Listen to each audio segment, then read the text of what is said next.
Hello everyone, and today I'm going to tell you how I bought my first and so far only house, which is in Grande Prairie, Alberta.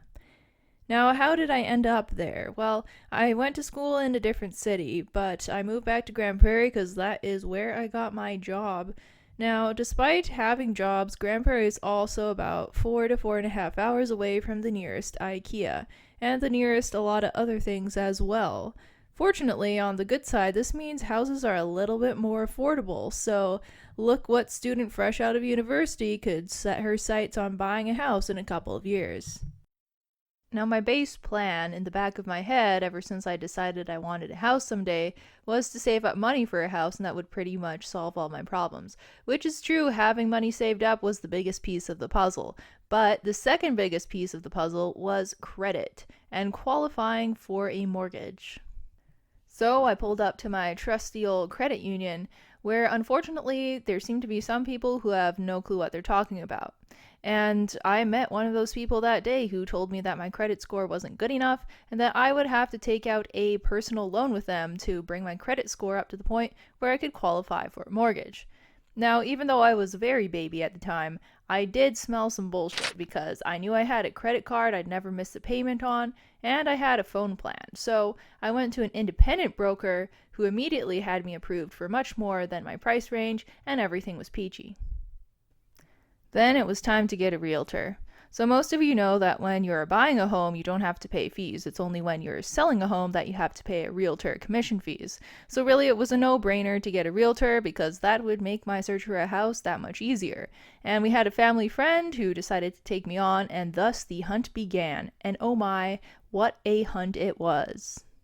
I started looking at houses that were within my price range of up to $265,000. Unfortunately, a lot of these houses were older, so I had to factor in the cost of repairs and renovations, which was often more than 10K, maybe even up to 20K. I had the biggest Excel sheet going to compare costs for each house, the repairs I thought they would need, and the timelines to see how affordable each property would be. But of course, affordability was only a secondary concern because, first of all, I had to kind of like the house to start with, and I had some pretty picky criteria. First of all, I did want a secondary suite in the house, or at least some way of generating rental income, and I wanted a garage. Those were at the top of my list. Look, Grande Prairie is in northern Alberta, so if you've ever lived a winter without a garage, you'll understand the pain. There's literally no going back once you've had your car indoors all winter. I'm definitely going to show you a couple of the duds here.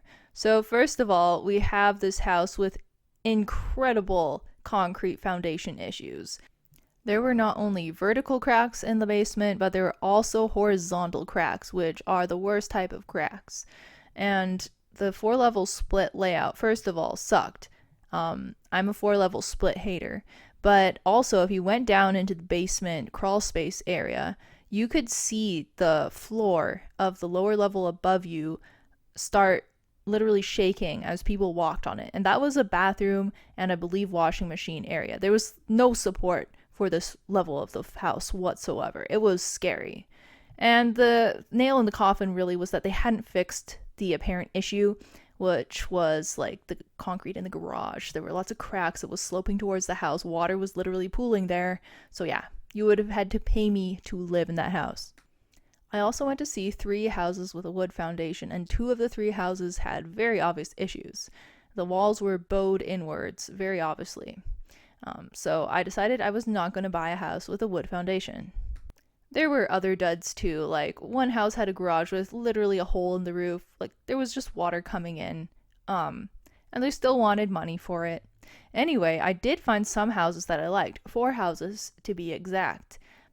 The first house I found was actually a pretty good price point, and honestly, if I had bought it, it probably would have worked out okay, but somebody else outbid me, and I was still really nervous and kind of getting used to the whole house hunting process, so it wasn't a horrible thing that that one got away from me. The second house I saw was a nice little bi-level that needed some decent amount of repairs, needed new paint and floor and everywhere except the washrooms, and it needed totally new siding, but I did really like it and I could see the potential for a downstairs suite, but sadly, the sellers would not go low enough to accept my offer, so that was that.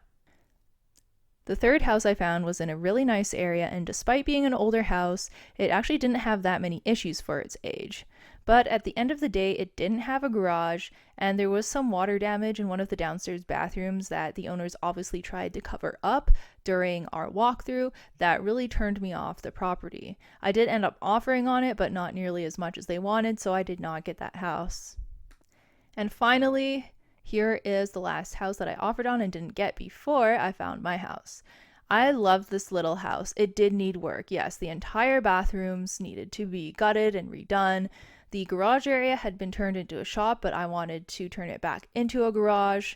And then the kitchen also needed some work. So all a lot of really expensive items. But I really loved the layout. I loved the location. There was something about this house I just really liked. Unfortunately, the owners again wouldn't come down enough to accept my offer, so I also did not get this one. By this point, I had looked at about 30 houses and I was getting pretty tired. The search had lasted from March until October at this point, so I decided to increase my price range a little further, and I looked at a house that was close to 300,000. It unfortunately did not have a separate entrance or any potential for a separate entrance, but it did have an attached garage. It didn't need basically anything done to it prior to move in, and that was that. I decided I was going to buy that house. I offered a little bit below asking, and we sealed the deal. Basically all I had to do was go to a lawyer. I paid them, I think, something like $1,200. They did a whole bunch of paperwork. They showed me the price the house had been purchased for last, which made me a little bit upset because it was a lot lower than what I had paid for it. But whatever. I owned the house and I had a stack of documents, and that was about it. I moved all my stuff in and I'm still here to this day. When I buy my next house, I'm definitely going to be a lot more confident in knowing what I want and listening to my gut. My biggest advice for people looking for a house is listen to your gut. Don't let a realtor or even a home inspector tell you that a concern you have is less concerning or less alarming than you think it is. Just listen to your gut, all right? At the end of the day, I could have also bought a house that matched the value I was pre-approved for. A bigger house, a nicer house, a fancier house. And this is getting a bit on the financial side of things, but I'm happy with my decision because I've managed to, appreciate that property I'm in and be able to pay off the mortgage a lot sooner, and that will just give me some peace of mind.